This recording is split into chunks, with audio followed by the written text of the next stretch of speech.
So we're back talking about the Elder Scrolls, because I like to. And we're here to discuss the first villain in the series, Jagar Tharn. Not Jagar Tharn. Use your noodle, it's not Jagermeister. I mean, you got Jarl right, so like, come on, get with it. So, Jagar Tharn was an imperial advisor to Uriel Septim VII and a member of the insanely important Tharn family who've just been messing shit up since the dawn of time, I guess. Jagar would be a close counselor to Uriel during his big imperialism adventures, and I guess Uriel just couldn't see that Jagar was very clearly a cartoon villain the entire time. Unfortunately for the Emperor, probably during his daily cheat on my wife session, Jagar took a slip out to Morrowind, where apparently, disguised as a bard named Nightingale, or maybe it was a member of the Nightingales, but that's lamer, so let's go with Bard Jagar. He just sort of stole a super weapon that's under Mournhold, the Staff of Chaos. See, so now armed with the Staff of Chaos, Jagar would send the Emperor to a prison in Oblivion where time just moved super slowly compared to the mortal world, so he would be stuck there for hundreds of years being mentally tortured by magic nightmares and shit.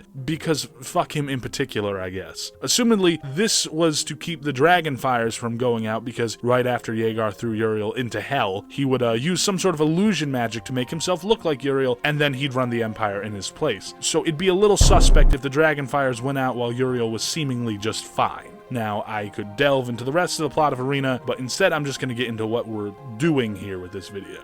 What was Jagar planning to do?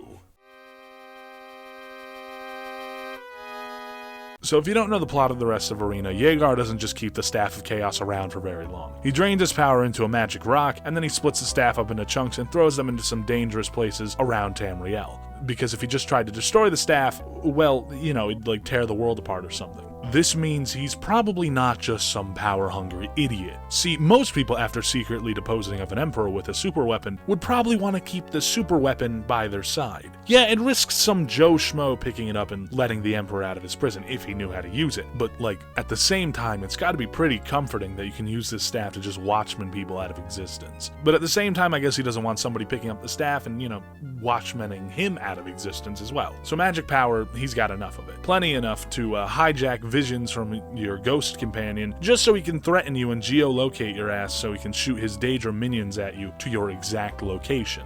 So he doesn't care about the power of the staff, other than its one-time use to him. So maybe he just wants to be emperor. I mean, what's not to like about total power of an entire continent? Wielding the might of a strong empire sounds like a nice feeling, if you're into that sort of thing. But wait, what's that? Oh right, Jagar let the Empire go to complete shit. So I'm not sure about wanting the power of the Ruby Throne, at least not in the same way it is now. Now maybe we can chalk all this up to him just being kind of dumb, and thinking that he could run an empire when he can't. But I mean, he was able to trick Uriel Septim, Mr. My Dreams Tell Me shit, for years without anyone catching on to his plans. So I don't think he's just a dumbass who thought wrong about his abilities to run a government. I mean, what good is an empire if nobody listens to you and everyone is trying to take land away from each other for one reason or another? I mean, what if Akavir invaded again? Anyway, he did a lot more to further his mysterious goals than just dox the Eternal Champion.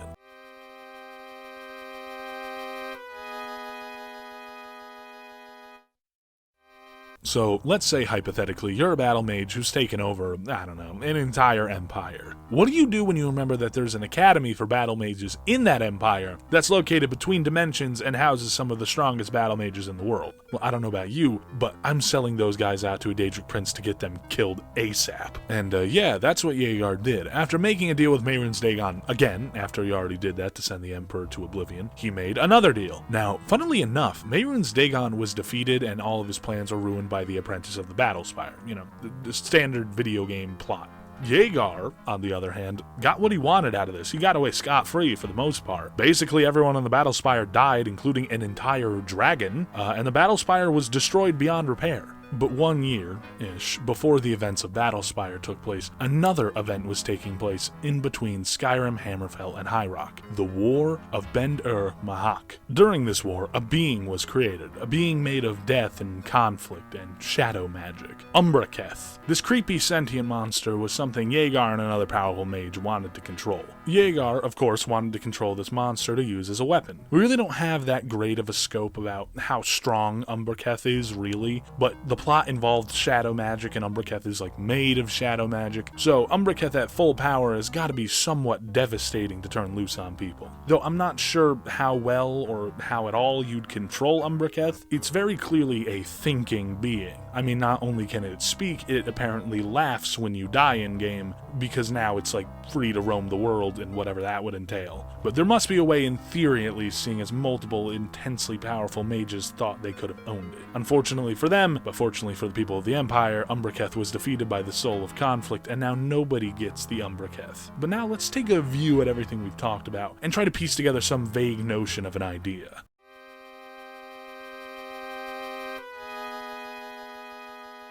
This might sound a little ridiculous, but I think kind of the whole point of Jagar's plans was to make Umbraketh. Listen, yes, I'm trying to tie the entire main plot of the first game into an obscure spin-off, but listen. Jagar couldn't have just killed the Emperor and declared himself ruler. Even as a powerful mage and probable lich, he could not possibly win against the entire Empire that would have been at his doorstep if he tried to pull that. Now, I do think that the end goal of all of this was still for him to be the supreme ruler of Tamriel. But it's not as if he could keep pretending to be Uriel forever. I mean, Uriel was stuck in a plane of oblivion where time moves slowly so he wouldn't die for hundreds of years, but it'd be kind of weird to the people of the Empire if Uriel's septum just never died and kept living for 100 years. So clearly, this was kinda on a clock. So what I'm proposing is that Jagar Tharn knew he'd eventually need to drop the illusion magic, and he'd need a trump card to establish his own rule as himself. And as I said before, what good is it to be an all-powerful ruler of an entire continent if everything is shit and nobody is listening to you because they're all at war with each other? That's why I think he purposefully let the Empire start to fall apart, to create the environment that would allow the creation of something like Umbraketh, so that he could get his hands on it and use it as a weapon. And that's why I think him not getting Umbraketh is what led to Battlespire a year later. You know, the Eternal Champion is closing in on you. They've been out there for 9 years at this point. They're not slowing down, and now the weapon you've been planning to use to establish yourself this entire time has slipped between your fingers. So you freak out a bit and decide to let Mehrunes Dagon sack the entire Battlespire and destroy it forever so you can kill off some of those few people who could still threaten you while you're busy trying to stamp out the Eternal Champion, because you're running out of options. Now, I might be looking into 3 semi-related events and trying to make them have deeper ties than they really do, but I think this is a neat little idea. Anyway, this video is over, and you should follow my art social medias because I make cool art. I mean,